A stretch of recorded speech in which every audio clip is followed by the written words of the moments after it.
afternoon, good evening, good morning, depending on where you are in the world. Welcome to Raising Excellence, the most important 90 minutes of your day. I'm Michael, the MC and Opportunity Ambassador for today's show. And our title for today, and this is another one of the Artistry of Loving Relationships Hang series, on, hang on, is hang on. Traditional Transmissions. You're breaking up really badly. I have no idea what you're saying.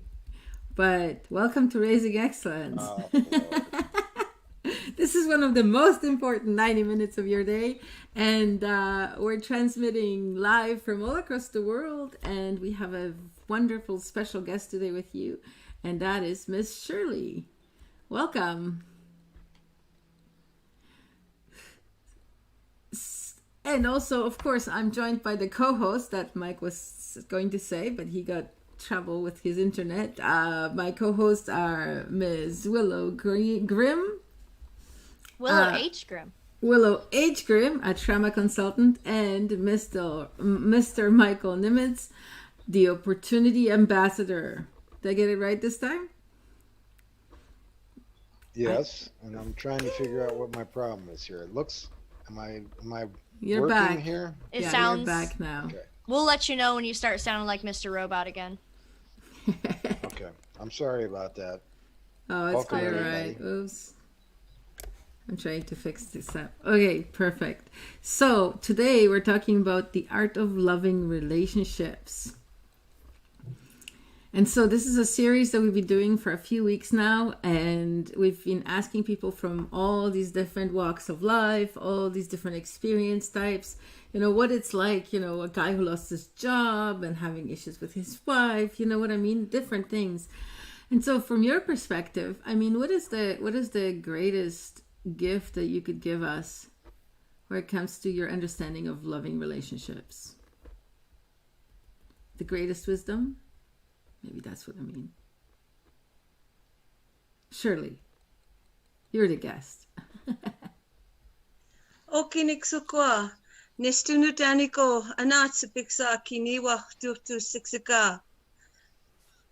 I introduced myself in the Blackfoot language. I told you hello, friends, but in the way of our elders, I greet you as family. I told you my baby name, which is Pretty Sound Bird Woman. And I told you I'm from Siksika Nation. And so today I'm just as an invited guest talking about loving relationships. And so I think that's the most important thing in Native families, is to have that loving kindness between the generations. And it's something that has been a little bit of a struggle amongst our people. And I'm not, I guess it just depends how far you want to go into the subject of residential school. That's an interesting thing because, from what I know, people around the world don't really know about the residential schools. Like, it's something very familiar to me as a Canadian. But I mean, Michael is in Mexico, Willow is in the United States, and our other member, whose child is sick right now, so he may join us, but maybe not, is in Germany. And we all have listeners from all over the world, from Australia, from Taiwan, from different places. So, maybe tell us a little bit about it. I think that's, when art of loving relationships, that may be an important topic. I think it's a very important topic because it's not something that you can learn in school. It was actually hidden or not talked about by the school system, maybe until recently, when reconciliation was brought up. And so what happened in the late 1800s, the Canadian government made a policy and asked the churches of the day to implement that policy, which would mean to make the First Nations people civilized. The way they did that is they took the little children away from their parents, from their families, and this was implemented by law. And the children were forcibly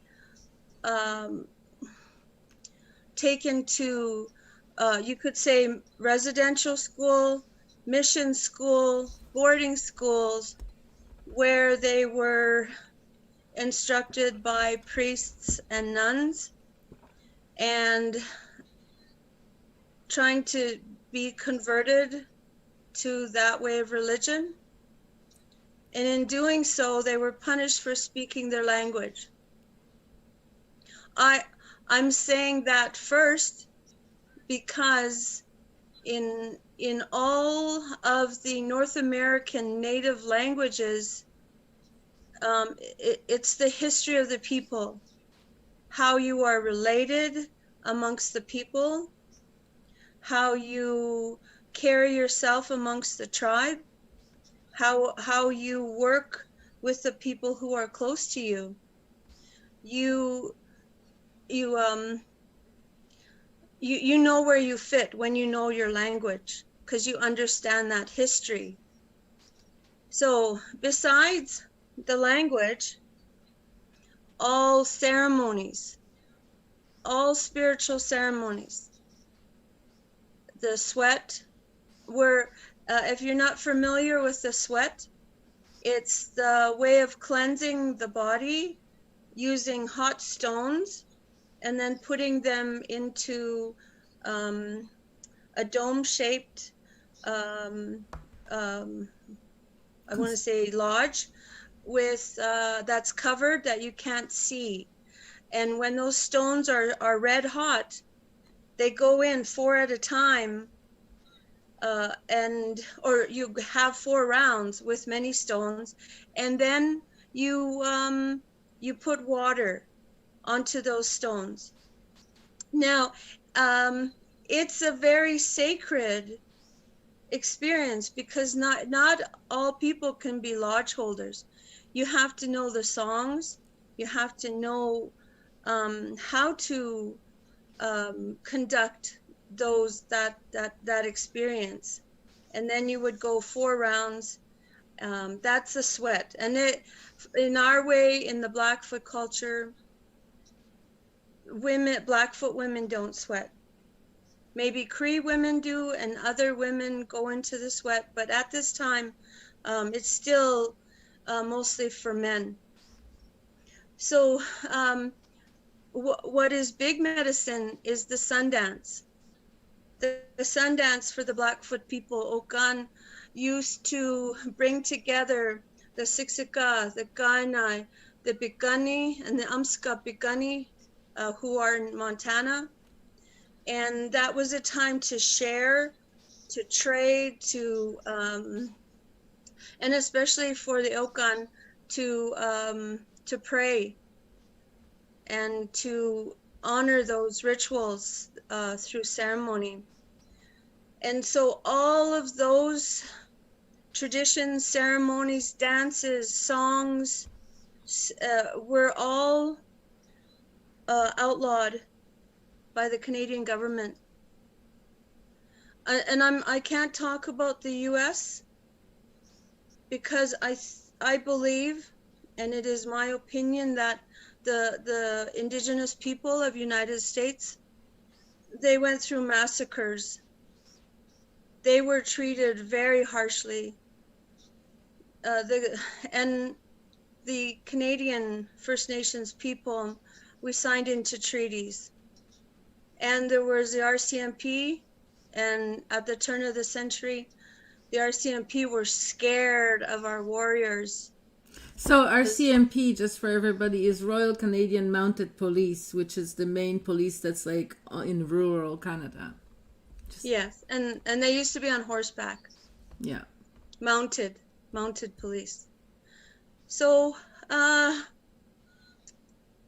since you have these families who lost connection with their language, their culture, their dances, their songs, their stories.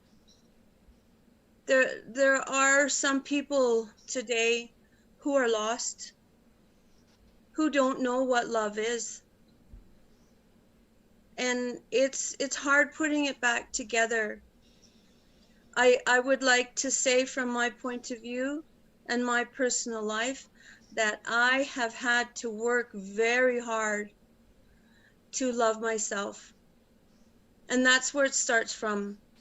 I mean, if you don't have that self-love, then it's harder to give it away. If you have an empty cup, then it's much harder to come from that place of loving kindness. So maybe I'd like to put it out there. Are there any questions about residential school?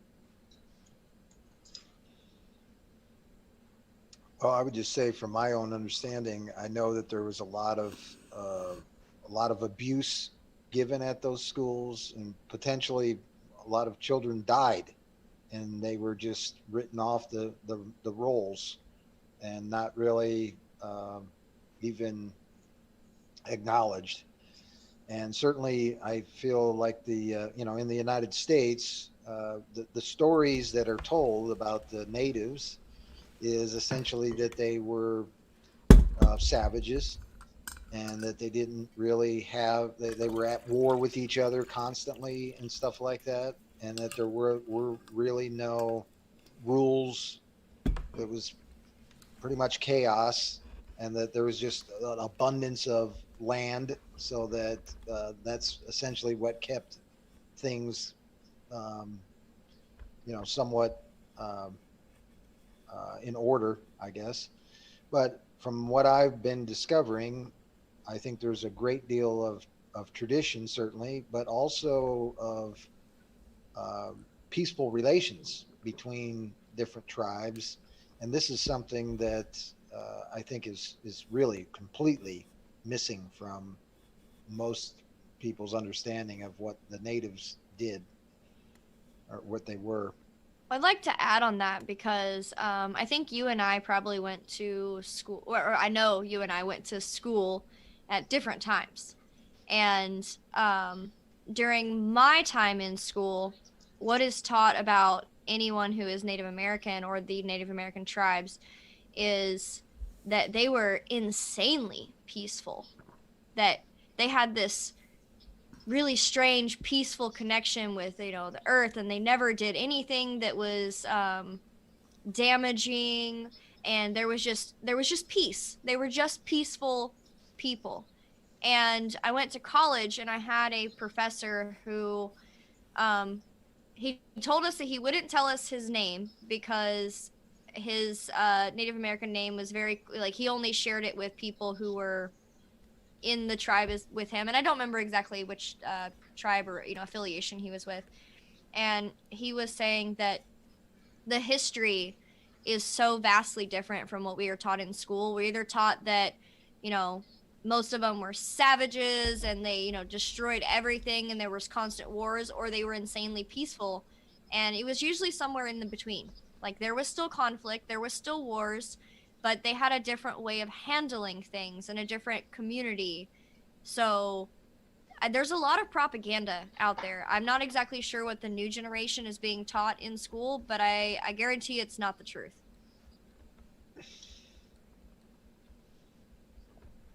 May I say, Willow, that I've been lucky enough for the past 2.5 years to go into the schools and teach dance. Well, teach culture through dance. And it has been such a blessing. I've been doing this, teaching and performing, for 33 years, dancing for more than 38 years, and also dancing when I was a little girl. And that's, I think, why it's in my heart to keep dancing.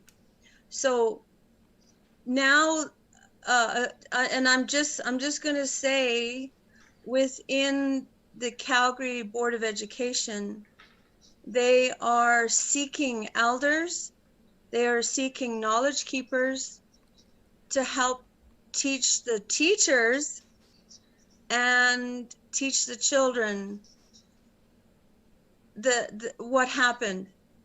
And I have to be careful, because when I talk to the little kids, I don't want to traumatize them. And I know that as a child and youth care worker, that everything I say is very important. So I will tell a grade 1 student or students that these little kids, they were taken away from their families. And the children, they're like, why? And how could that happen? And my experience of working with the children's attitudes is, I've come to tears many times, because they're so kind and compassionate in regards to thinking that it's not feasible to have children taken away from their parents and their families. But that's what happened.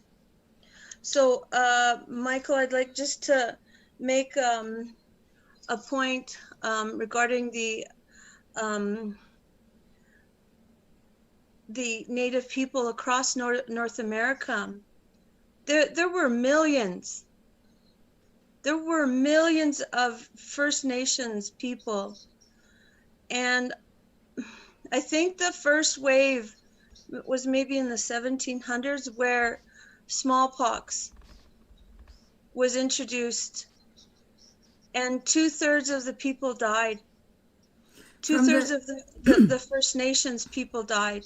From the 1700s to the end of the 1900s, 95% of the native population of North America were exterminated one way or another. 95%. And so whoever was left, the 5%, were ushered into reserves, native reserves. Yeah, and in United States, it would be a reservation. Right. Reserved. But you know what's interesting? The same powers that should not be, that were creating this kind of chaos for the native people in North America, they were also the same powers that should not be. They were creating the Magdalene schools in Ireland, where, the babies were being born and thrown into a well and crazy things like that. You know what I mean? So it's more a statement of the governance of the time, or the leadership of the time, that created this strife for people, for humanity. I don't think it's like a race thing or whatever. Not that I should say that thing. Oh no, we're gonna get in trouble from the powers of YouTube.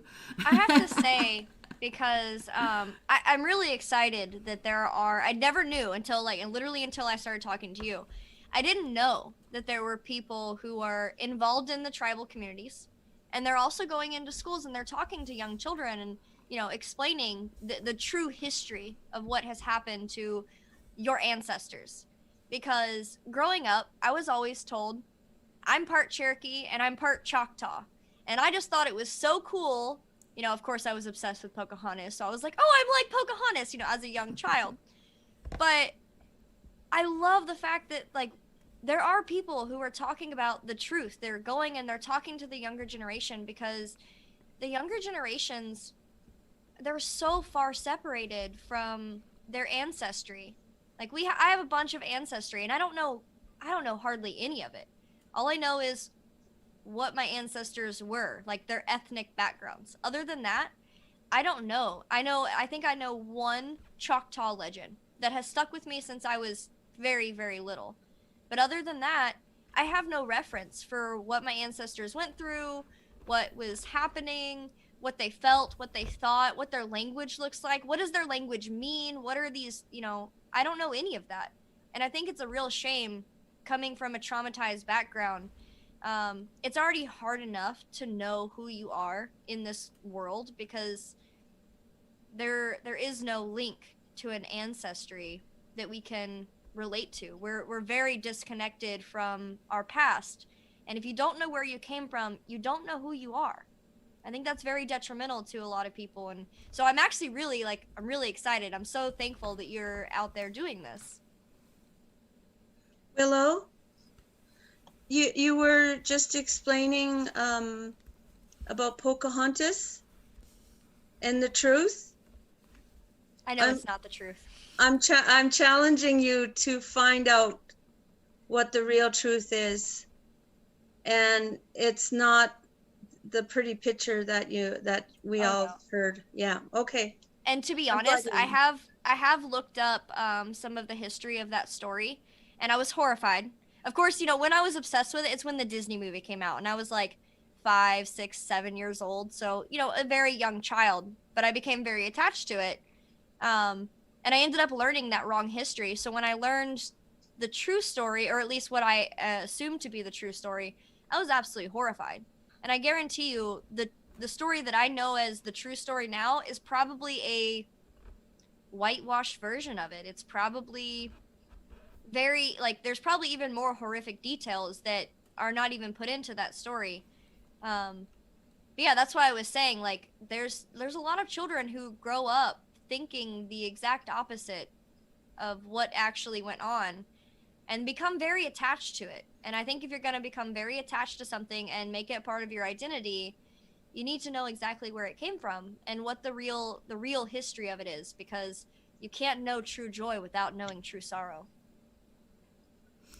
Yeah, and we do live in an upside down world, right? So, like, a lot of the stuff, like, how they say, doctors destroy health, lawyers destroy justice. You know what I mean? This whole world is sort of like a dichotomy that's reversed. So, in these efforts going into schools and teaching children the real history, we're actually trying to right things. You know what I mean? Put things right the way there should be.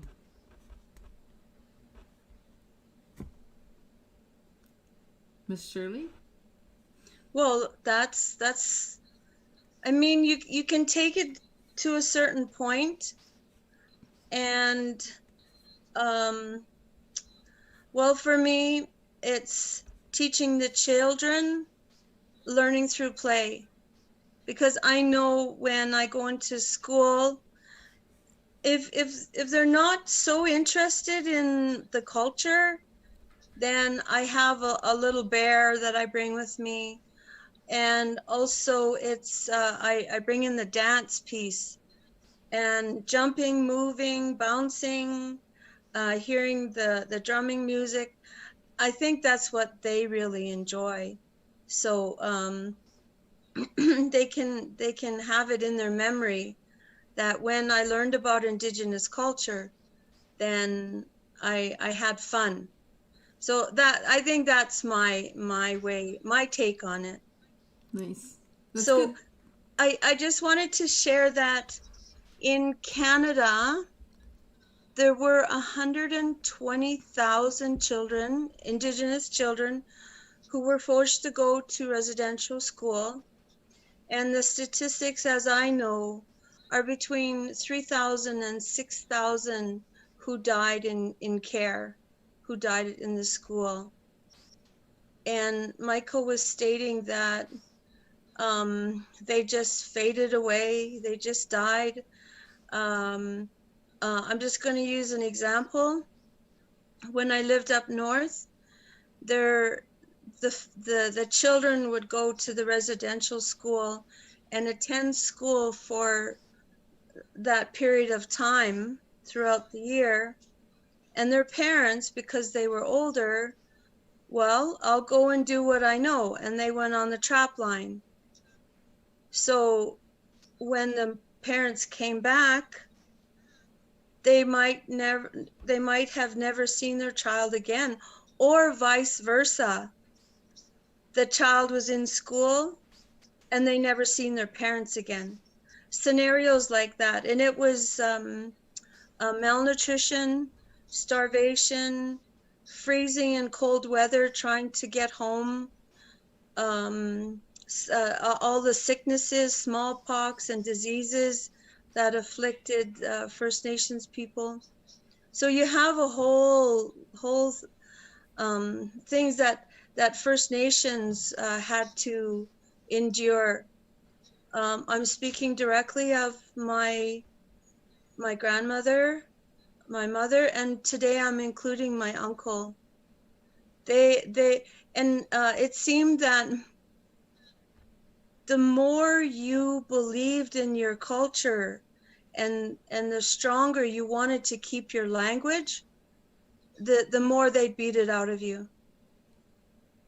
And so when you're talking about self-love and your First Nations in Canada, then you have to overcome the generational trauma that is there, you know. And I'm not sure how much research or how much you know about doing the psychological work, but I know that for myself, growing up here in Calgary, in the city, I got teased, I got picked on, I was in fights, but I didn't get beat up because I'd stand up for myself. And later on, when I realized that I can't deal with the prejudice, I don't feel like I'm racist against other people. That's not my viewpoint. And so I had to feel the feelings and personally, through all of some of the traumas that I went through, I literally threw up because I was so scared, ashamed, frightened. I didn't know how to deal with my anger, things like that. So when I say feel my feelings, that's where I'm coming from. And being able to actually cry and feel the pain and the wounds. And what the people would say is it's on a cellular level. It's in your DNA. I don't know what my mother or my grandmother went through, but I know on a certain level that some of her sadness, some of her pain was transferred to me. She would have been about 17 or 18 when she had me, and I have an older brother. And so you just kind of think of how they would have been able to cope. My grandmother, she passed, I think, when she was 36, and my mother passed away in 2002. And for many Indigenous people, addictions is part of their way of coping. And my mother used alcohol. And with, like, you talk about love, I loved my mother so much, and now that she's gone, I understand only a portion of what she might have told me, shared with me, and experienced in her young life as a child and a teenager. And just for any viewers out there, meine Mutti ist eine Schwarzes-Indianer. Meine Mutti kommt aus Frankfurt am Main. Ich spreche ein bisschen Deutsch, aber ich verstehe mehr. So my father's German, and my mother's from the Blackfoot people. And so that is actually a beautiful love story, but I don't know if I'll share it right now. So you can if you want. But before you do, I wanted to tell you about something. Have you ever heard of the ACE study, ACE study? So it's a study that these scientists did, and it's a test. You can take it online. It's super easy, but it's adverse childhood experiences. And so basically it just asks you, like, did this happen to you in childhood? Did this happen to you in childhood? And it scores it up, adds it up, and then it gives you your adverse childhood score. And then it has categories, like people in this category, I maybe tend to have mild addictions or whatever, but in this category, you know, addictions are a big problem because they're dealing with a lot of pain and trauma. And so what you said about your mother and your grandmother, that would probably be quite evident if they were to take this ACE study test. So the ACE score test was originally referring to your likelihood of developing an addiction or a dependency on intravenous drugs. Really? So, yeah, but it has been expanded to alcohol. It has expanded to include the milder symptoms, because if you have like a 1 or a 2 as an ACE score, you still experience some trauma, but you're not as I don't want to say you're not as traumatized, but you're not as likely to. You're not as likely to depend on very serious coping mechanisms. Those scores are specifically for the more dangerous coping mechanisms. So instead of overeating, you use heroin or alcohol or this, the ones that like really mess up your life, instead of the ones that are socially acceptable.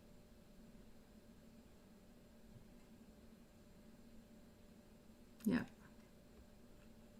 What do you want to tell us about, Miss Shirley? That's interesting. Well, I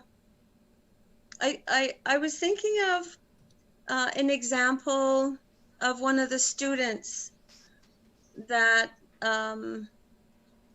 has shown great kindness. And I went to a school 2 years ago. It seemed that something magical happened between me and the students every time I'd come and dance and teach and storytell. And one year they asked me to, one session they asked me to talk about water and how precious and important that is. We just had a show about that like 2 weeks ago. Yeah. Ask Mexico about water right now. So I would like to share that there was a young student, grade 4, who wrote a letter to her principal and asked if Elder Shirley could come in and teach Blackfoot words to the kids. And this young student had said, or heard me say, that my mother was punished for speaking Blackfoot. And when she came in with the principal and produced this letter that she had written, and the principal asked me if I would teach them Blackfoot, I got a lump in my throat. And I was like, oh my gosh, I would love to. And so with this young girl, I thought, well, what I have to do something to say thank you on a personal level. And what's popular these days is ribbon skirts. They're more for ceremony. A traditional one will have 3 ribbons on the bottom of, let's say, a cotton print. Or the more contemporary style is so many ribbons all the way up and applique designs. But I thought, no, when will she wear it? And I thought, I'll make her a shawl. But I don't know if she's going to go to a powwow. And at that time, it was minus 25 outside. And I thought, well, it's cold. I'll make her a Pendleton jacket. So in my mind, I'm thinking, how tall is she? She's about this big. She needs some pockets for her hands. And I cut up an expensive blanket and like a wool type Pendleton with pretty designs on it. And then I didn't want to really mess it up. So I did measure the length of her sleeve and at the concert. And the next day I presented that jacket to her, which fit perfectly. And even the next year I saw her wearing it. So I in my mind's eye, I had a good eye for design and the right size. It had a zipper and everything, a nice hood with faux fur. to keep her warm. Nice. What a beautiful gift. That's a It beautiful was. story. So 2 weeks ago, the beginning of school, I think it was a Tuesday, I was asked to come and dance for Wednesday. Just like one day's notice. I thought, oh boy, I got to get ready. And I brought my hoop dance, the regalia and all that. And because of COVID, all of the kids had a mask. And I couldn't tell who was out there in the audience. And then afterwards, this little girl comes up, and I look at her and I recognized her as the little student who I made the jacket for. And I actually, I did the ugly cry. Oh my gosh. Because she said, "Hi, Elder Shirley." And I saw her eyes, and that was it. Like, I think that's kind of magical, because I said, "Well, say hi to your mom." She said, I've outgrown my coat now. And I said, "Yeah, you're much taller." And if you see, when you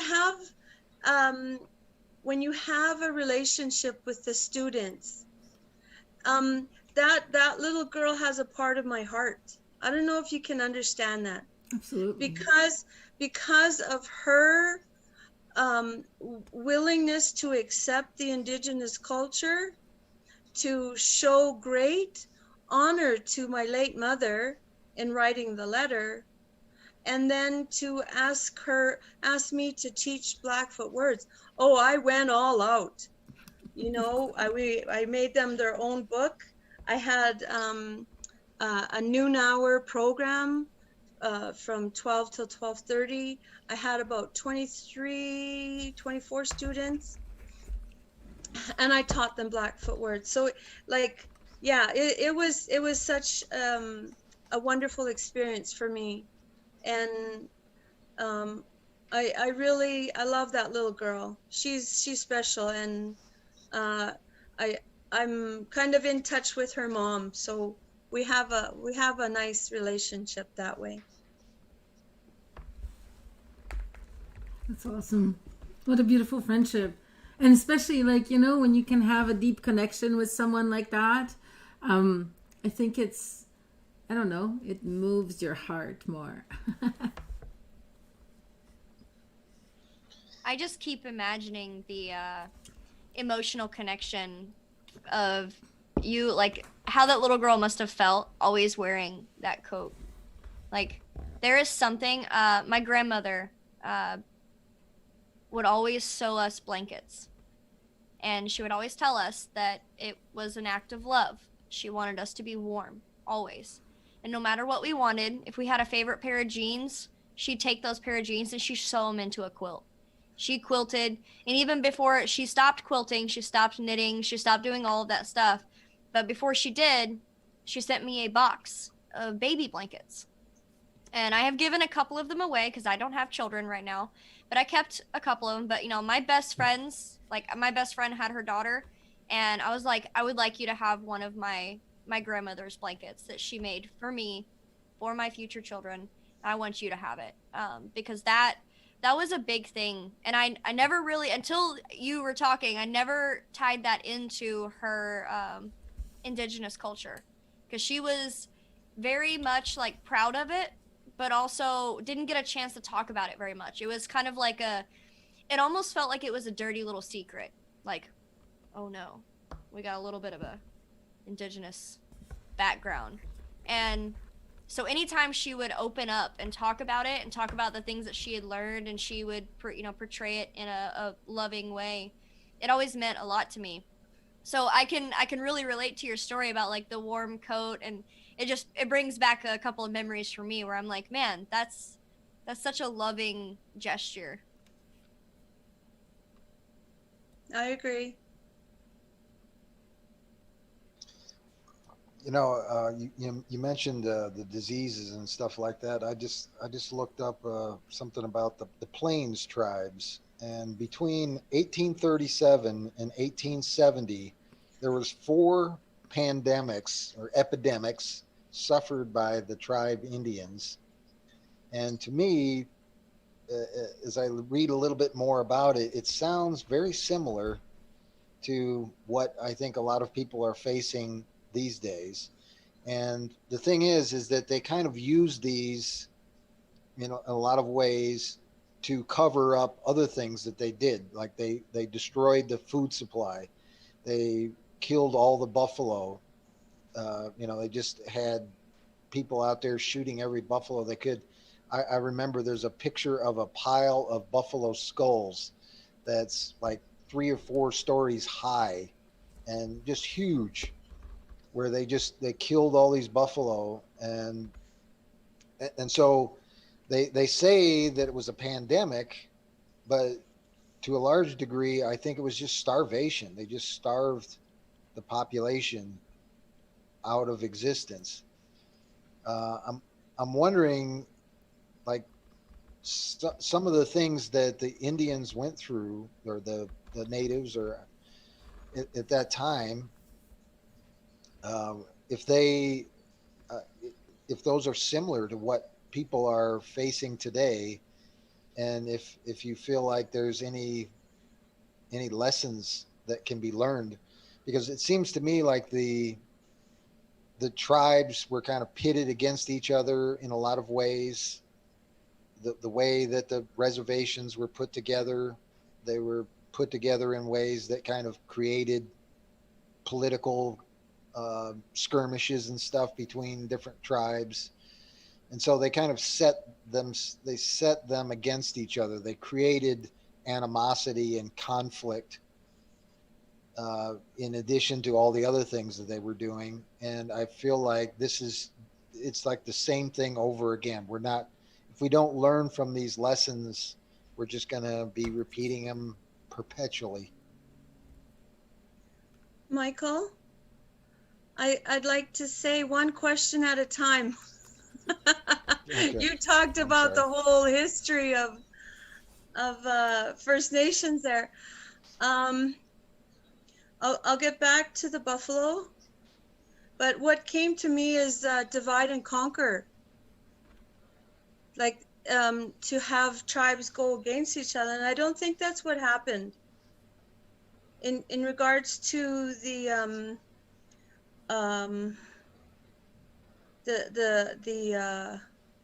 what happened was it South Dakota, where General Custer, was Yes. that Sitting Bull. Sitting Bull. They got many tribes together because they needed to show that they were strong enough.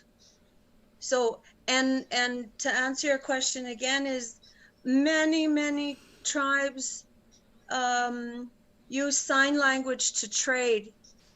They didn't have the same language or even the same language family, so they would use sign language to connect and to communicate. So this is the water. This is the beaver slapping his tail, and then he dives under. Now you know, like one word. If you put your hand flat right now and press it out. I don't even have to say anything. It means good.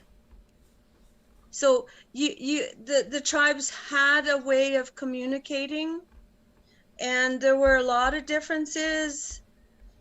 There's so many tribes across North America that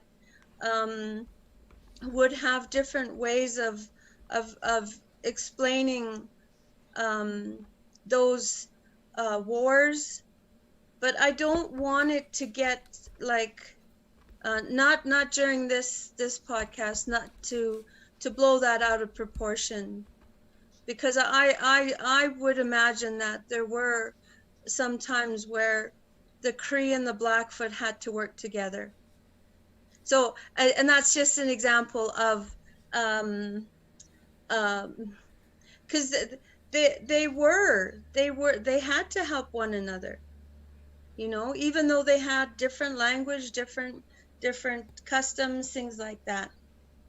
So I would like to share with you a little bit about the bison. This is a great love of mine. I don't have it with me, but I have a picture of me with my arm around a bison.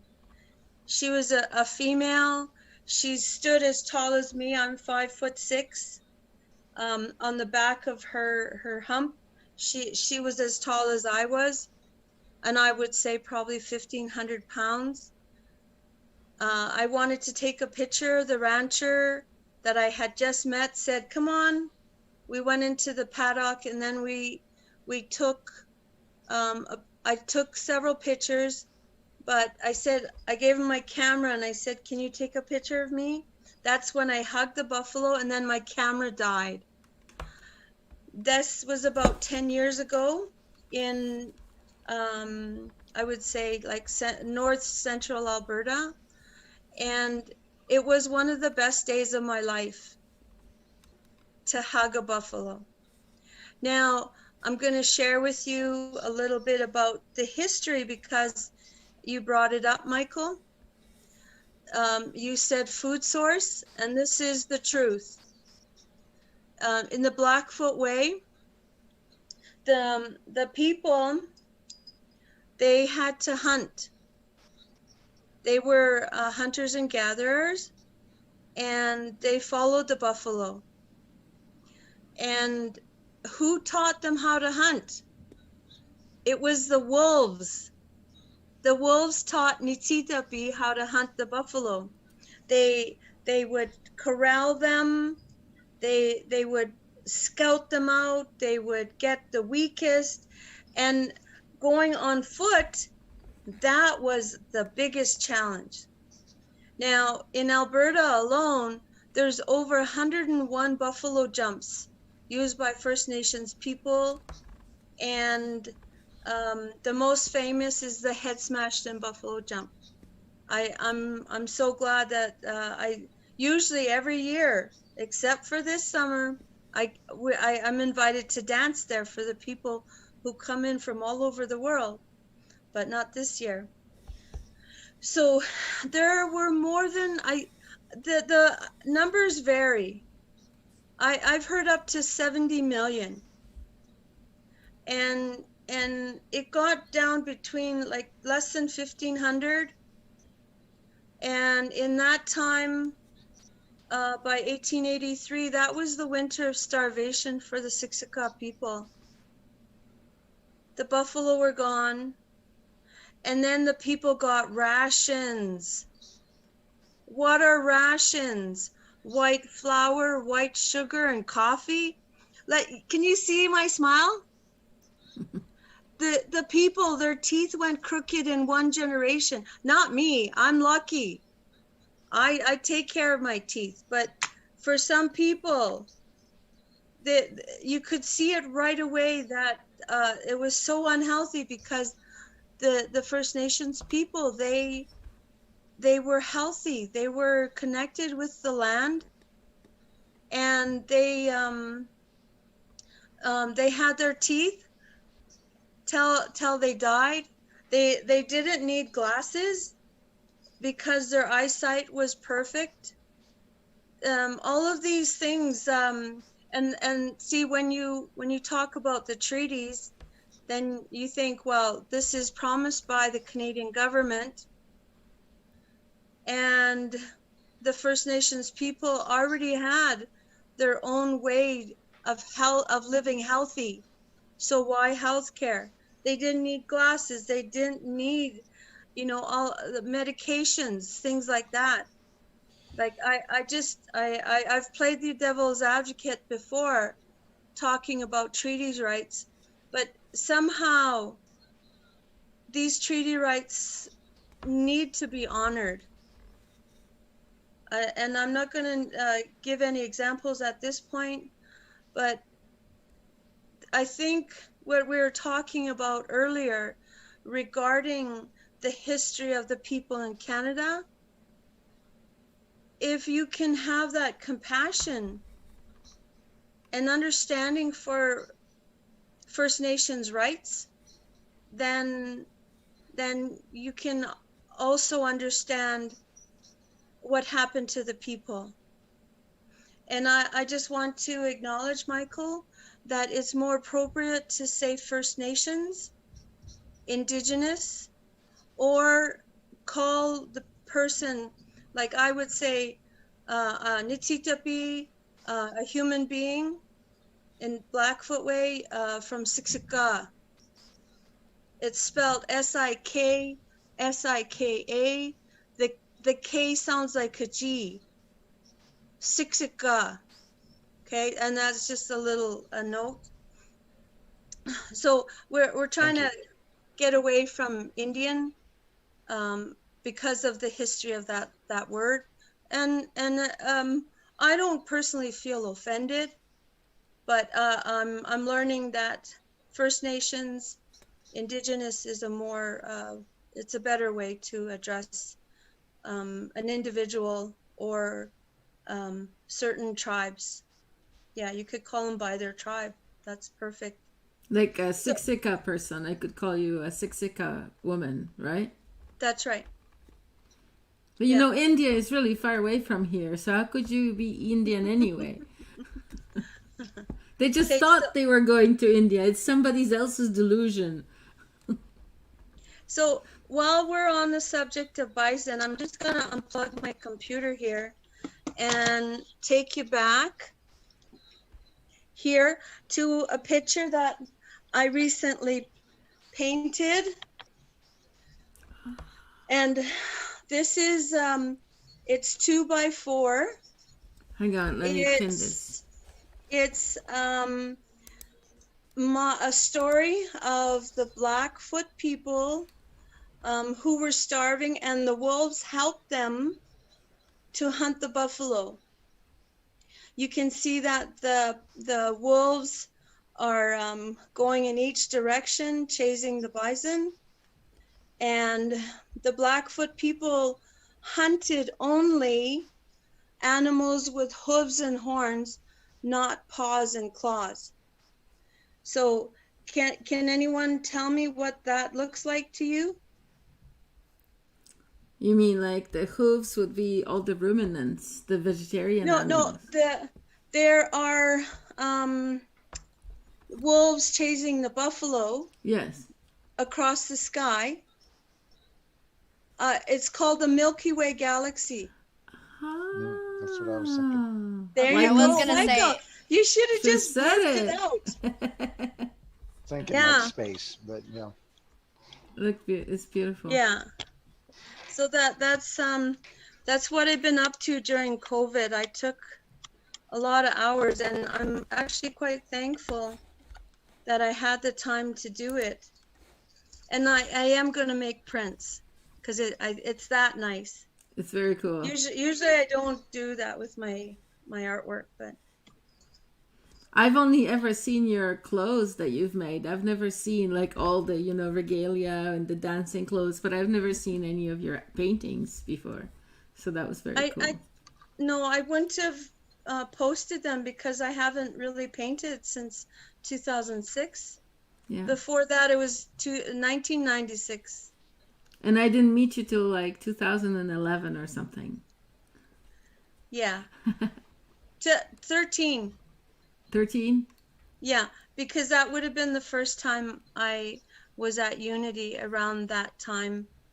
Nice. I think I was there in October, November 2013. Nice. Okay, so you were talking about regalia, Agnieszka, and right here I have a choker, and I'll show you the beadwork. Oh, hang on, I gotta pin you. Wait. Oh. What's happening? Oh, I see. There we go. Okay, now show it. So here is my name in 4 different languages. Japanese, Chinese, Yeah, Arabic Arabic, and Hindi. and Hindi. Yeah. I've been fortunate enough to meet and travel around the world and dance in places where there were many people who spoke different languages. And I find that one way to connect with people is to learn how to say thank you. And that's why you said that to me in Polish. Oh yes, dziękuję. Yeah, That's right. yeah. So it's so fascinating. I find, and I think I do it for the reaction, especially if I'm in my regalia. And please don't say costume, because that would be for Halloween, and that's quite an insult if you say costume. But we're learning. When I'm in my regalia, it's I surprise people if I know how to say thank you in their language. So in these 4 languages, my friends told me how to write my name, Shirley. And you'll notice it's in the color blue because it's a healing color. And it reminds me to speak compassionately and with kindness when I greet the people. And it's right in the middle of your throat chakra there. The Exactly. circle. This is a little beaver. Nice. Do you remember how to do the sign for beaver? No. Oh, yeah. See, he's going to give you the warning. Right. And then dive under. Yeah.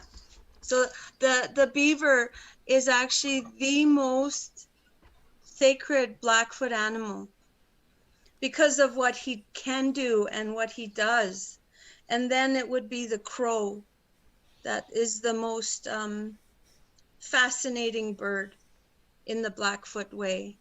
And then it would be the golden eagle because it's not a scavenger like the bald eagle.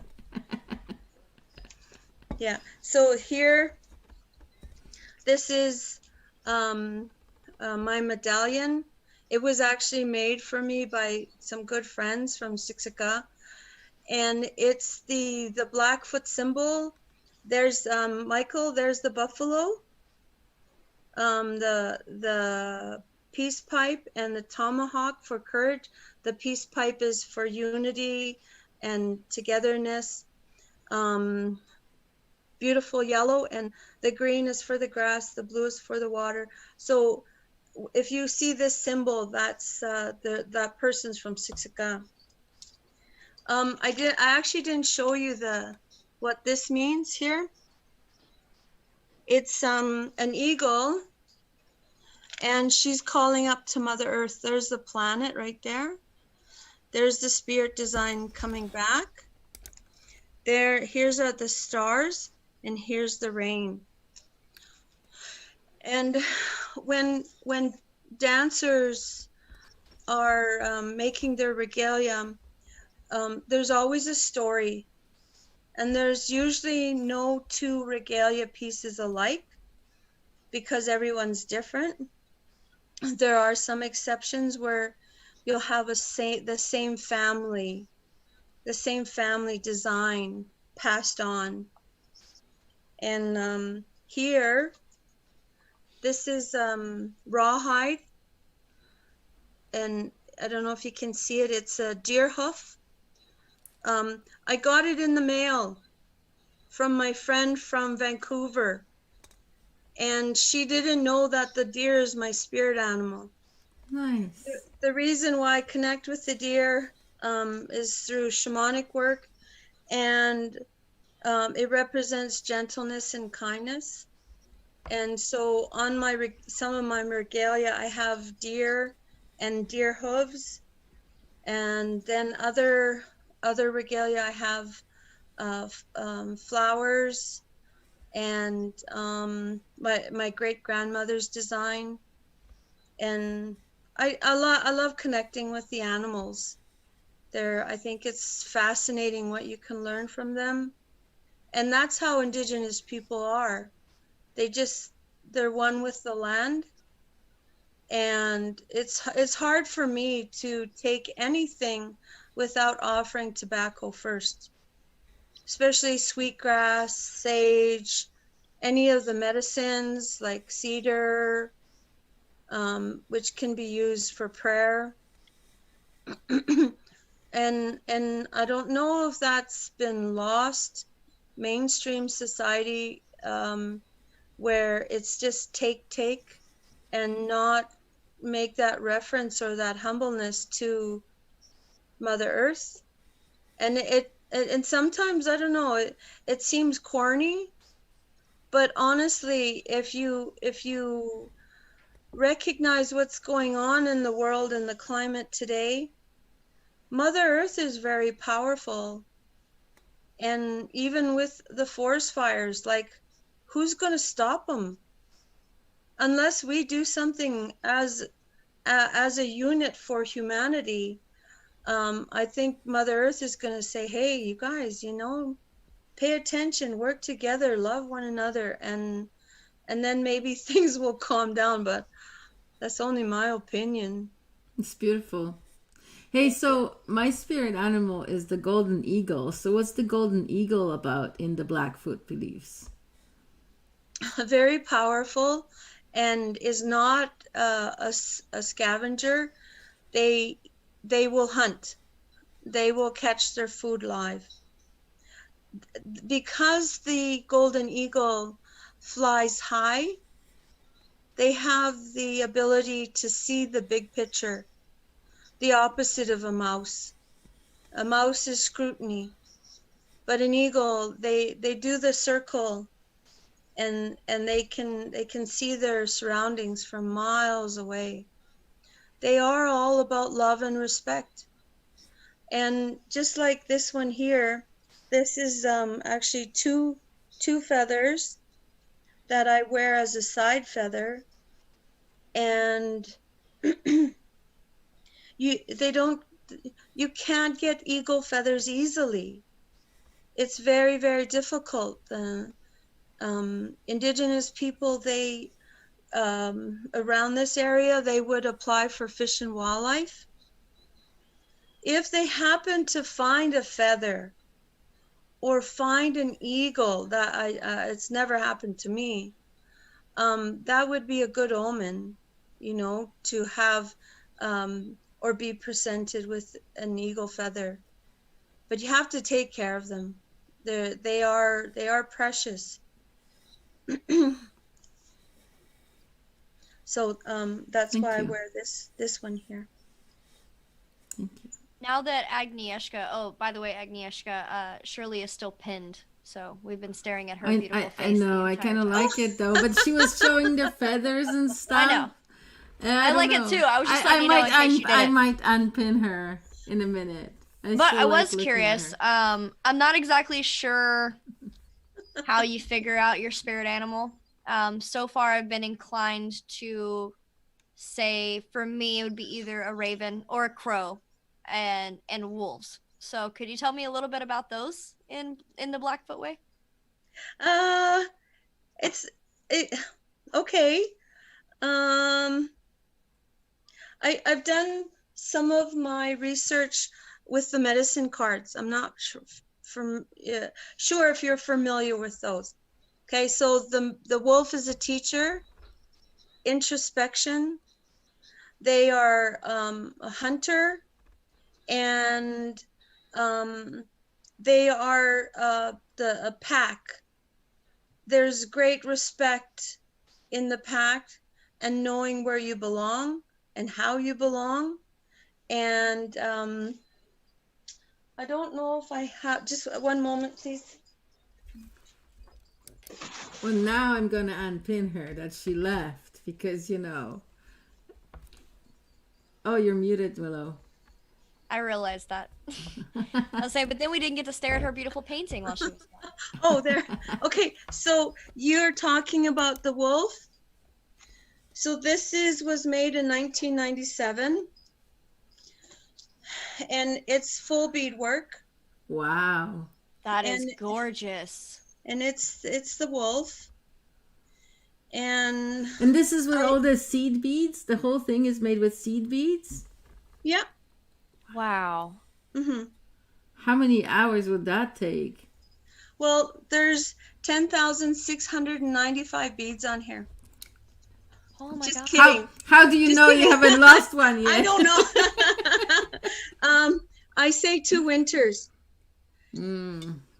That's how long it took me to make this, because of course at the time I was working full time up north with the kids, and I was fortunate enough to see a lone wolf crossing the winter road, and he was very tall, very fast, and they're afraid of humans. So there's no big bad wolf. I feel sad when I hear stories about the hunters, shooting them. Anyway, um, that is called a cape, and it's for fancy dance. And yeah, when you do beadwork, it's all about patience, and it's all about love for what you do, and storytelling.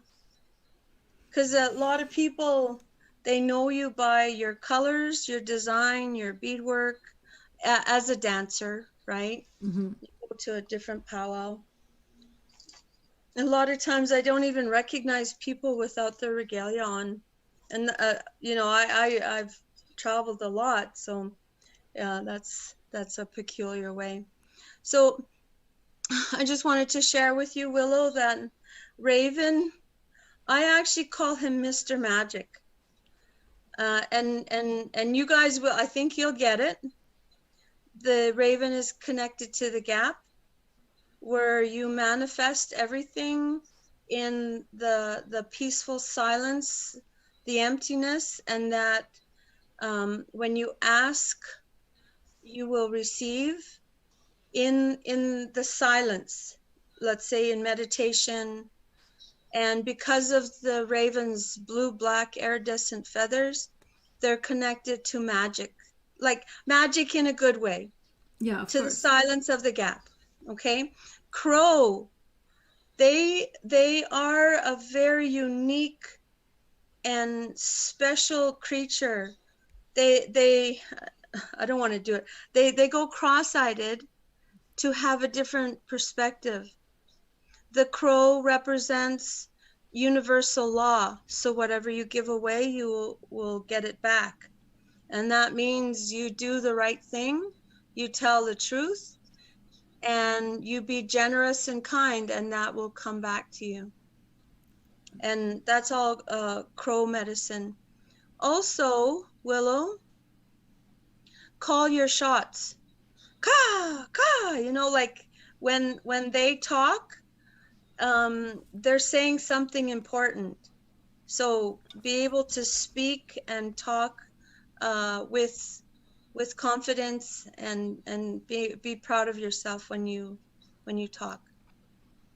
Oh, thank you. Nice. There's a lot that I know about these animals, but I love any different perspective because it's all interconnected, all of it.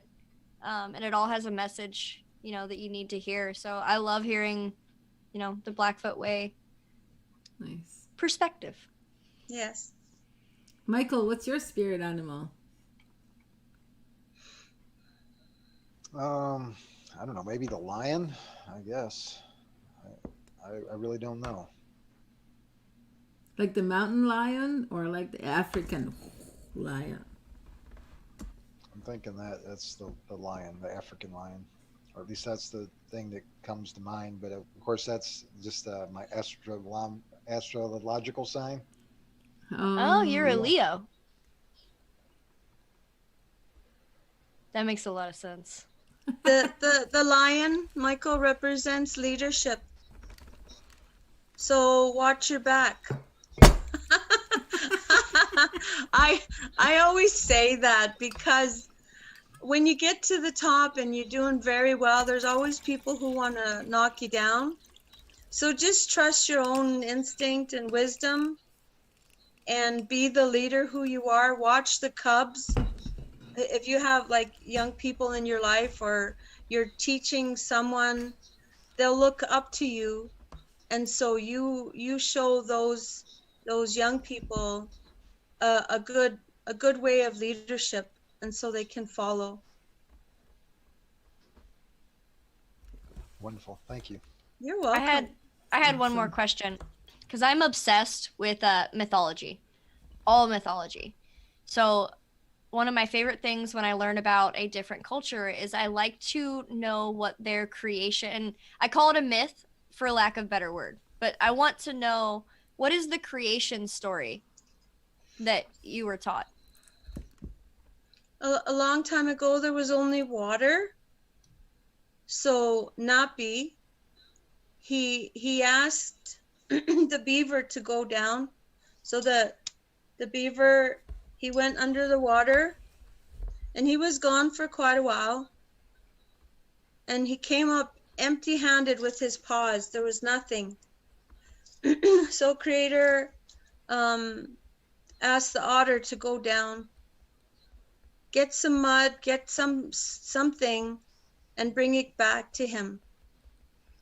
So Napi waited, and the otter didn't bring back anything, empty-handed again.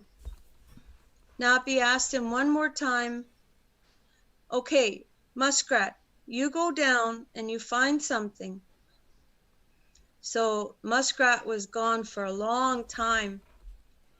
Napi was getting concerned, but finally, that tiny little muskrat, he came up with some dirt, some mud in his paws, and then Napi blew, and that's how the land was created. And then from there, he created the four-leggeds, the two-leggeds, the mosquitoes, the bugs, and the fish and the mosquitoes? birds. Why Yeah, did he all make the- the all Why of did the he make the insects. mosquitoes? Well, I should have said insects. So I from want to there- know what's good with mosquitoes. Why? So that's the short version of the Napi story. And I'm not sure even if I have the animals right, except for muskrat. I know he came up with the mud. So Go ahead. I think you just answered this question because you're like, oh, I'm not sure if I got the animals right. Because Shambhavi is asking, what about the elephant and the horse? And I have no idea. Oh, that's evolution. Oh, okay. In Alberta here, we have mammoth bones, and we have the little horses that were here 76 million years ago. And so if you want to look at that history, check out the, I don't know if the Terrell Museum, the dinosaur park has any information on the horses, but they also came up from Mexico, north through the United States, and the big horses came to Alberta in 1740. Nice. And that's when the Blackfoot people, their hunting practices changed. Before that, it was the dog days when the men would hunt on foot. Cool. Yeah. You're so cool. I have such cool friends. Miss Shirley, I'm wondering if you know about the term Wetiko. I guess that's an Algonquin name, but from my understanding, it is a similar tradition in a lot of First Nation tribes. What is Watiko? Describing something that is, it's a disease, but it's considered the disease of the white man, a cannibalistic spirit driven by greed, excess, and selfish consumption. I think I'll just read from it. It says, Ojibwa is Wendigo, Wentinko in Powhatan. It deludes its host into believing that cannibalizing the life force of others in the broad sense, including animals and other forms of life, is a logical and moral, upright way to live. But I would suggest that it is a description of, I think, what modern civilization would be. What do you think about that? Well, I think you'd have to consult with someone from the Anishinaabe, from the Ojibwe people. I can't speak on their behalf because their traditions are much different than the Blackfoot ways. I have many Ojibwe friends. I have people from, Ontario, and I actually can't speak on that story or that way of thinking. Yeah, I I want to share a story of sickness. If I don't know how that will come to you, but my grandmother was sick. She was in the residential school, and when my great grandfather went to visit her, he was turned away. When he was turned away, they said, come back in a couple of weeks. So he did. He came back, and again, when he wanted to see his daughter, they said, no, you can't see her. And so he went back home, and he became worried. So finally, after some time, he went back. When the priest said, nope, you can't see her, he punched him and went in to the building and went upstairs, and there she was. My grandmother was locked away with 4 other girls. She was sick. My auntie told me this story, and she didn't say what the sickness was, but my great grandfather got her out of there. They'd put the sheets underneath the door, food underneath the door, burn the sheets, whatever sickness that was. It was pretty serious. My grandmother got help from the medicine man. She got fattened up, and my great grandfather saved her life by rescuing her from that residential school. And she survived. Did he ever get in trouble for punching the priest? Not that I know of. That's not the important thing. The important thing was my grandmother survived, and I'm here. Those 4 other girls died from whatever sickness it was. They were trapped in that room. They weren't allowed to leave. There was no one to get them and save them. And my grandfather saved my great grandfather saved my grandmother by punching the priest. So that's one story that is very important, because if he hadn't done that, I wouldn't be here. That's which true. is pretty cool. Yeah. That is pretty cool.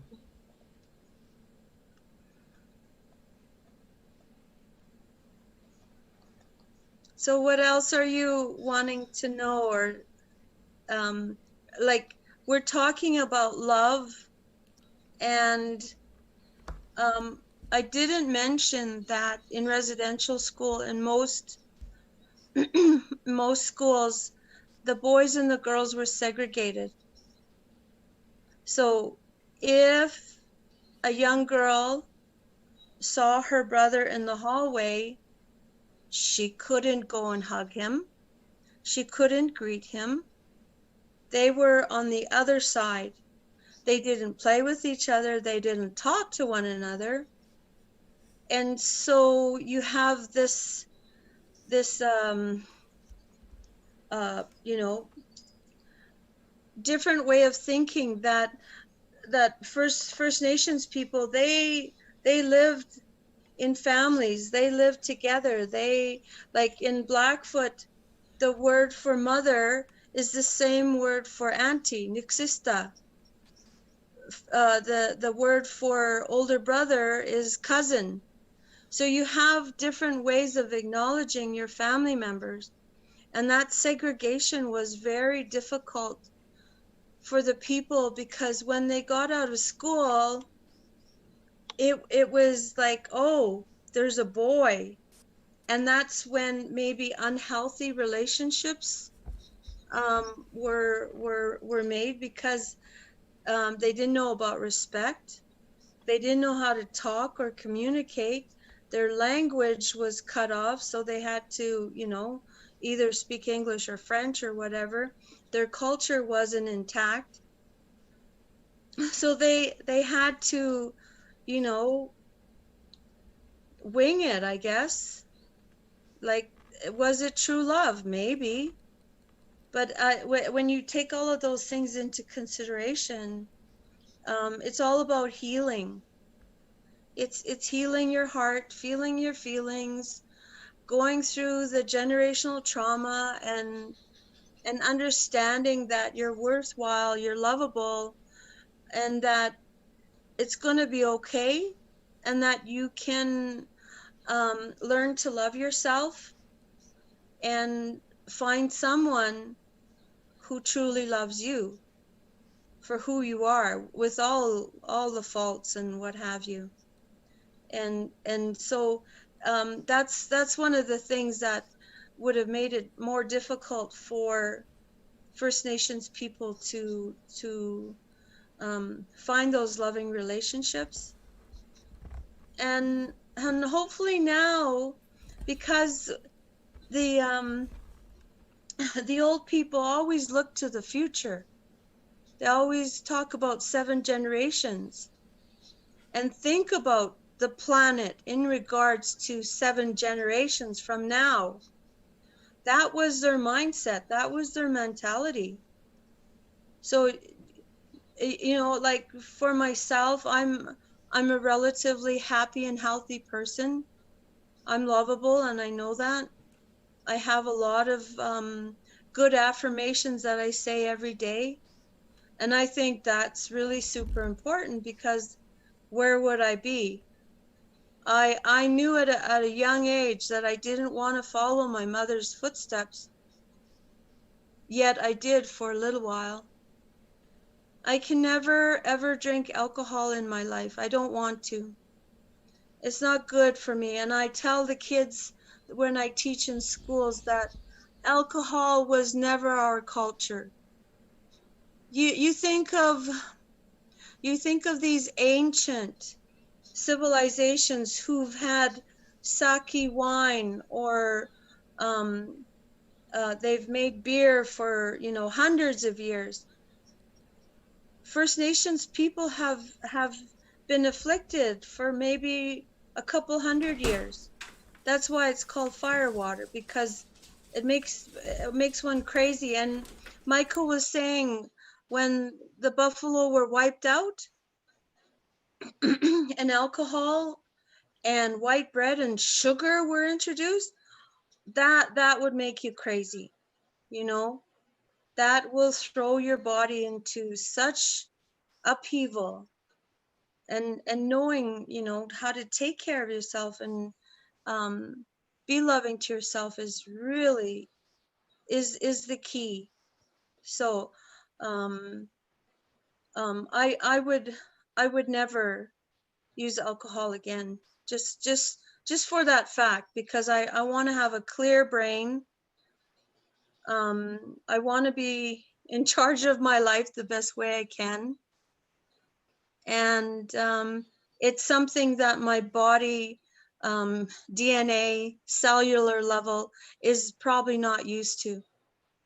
That's why diabetes and other diseases are so prevalent in First Nations community, because they're used to the wild meat, berries, and if you've ever heard of fry bread or bannock, this is not native food, even though it tastes good.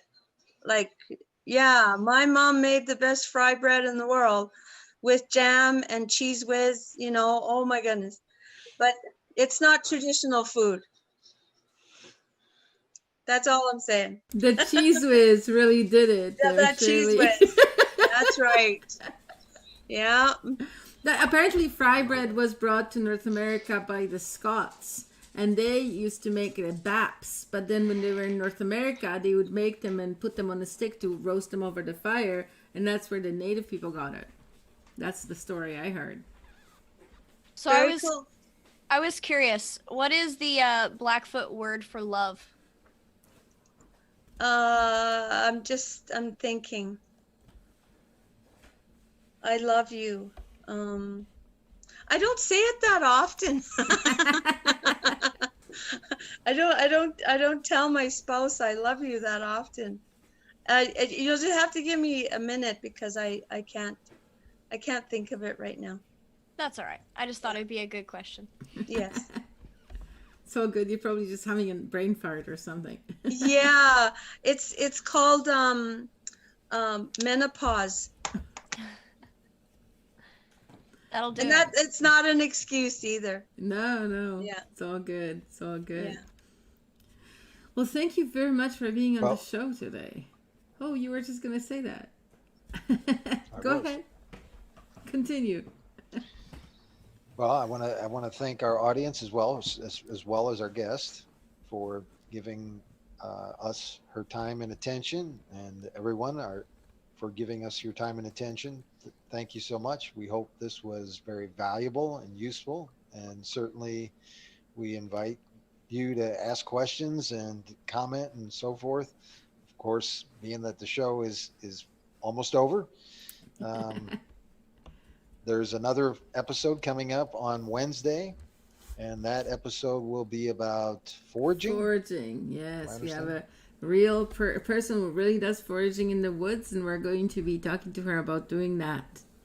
So tune in for that. And if you don't have us, if you haven't subscribed to our channel, either on Facebook or YouTube, just make sure you click that subscribe button so you can actually remember when our shows are. Because it'll pop up on your phone. That's why. And our show is on at 5:35 Eastern Time on To- Mondays and Wednesdays. And 2:35 Pacific. We aim for 2:30, but it doesn't work out. That's called So- Indian time. Indian time, see?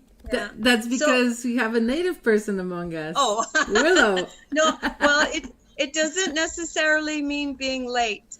No? It means it means, let's say, watching the sun set, or the time it takes for a mother to have her baby, things like that. And Willow, I will get back to you through Agnieszka and tell you how to say I love you, okay? Awesome. So I'll have that for you. I'll ask my spouse. I'll tell me that you love me in Blackfoot, and then that's yeah. Awesome. Yeah. Okay, hon, I'll be right there. Oh. My spouse, he's home now, so I get to ask him. But I'll send that to you by Facebook or message. And Perfect. I just like to say thank you so much for having a listening ear today. And I hope that I shared something that might be of value to you in your life, at least in understanding the way Nitsita Pisini means the real people, the human beings, and their way of life. And we're talking about the Blackfoot people. So enjoy your day. God bless. Be well. And thank you, Agnieszka, for inviting me today. Dziękuję. I appreciate it. Proszę bardzo. All right, I'm going to play the outro now, and then we'll stop streaming.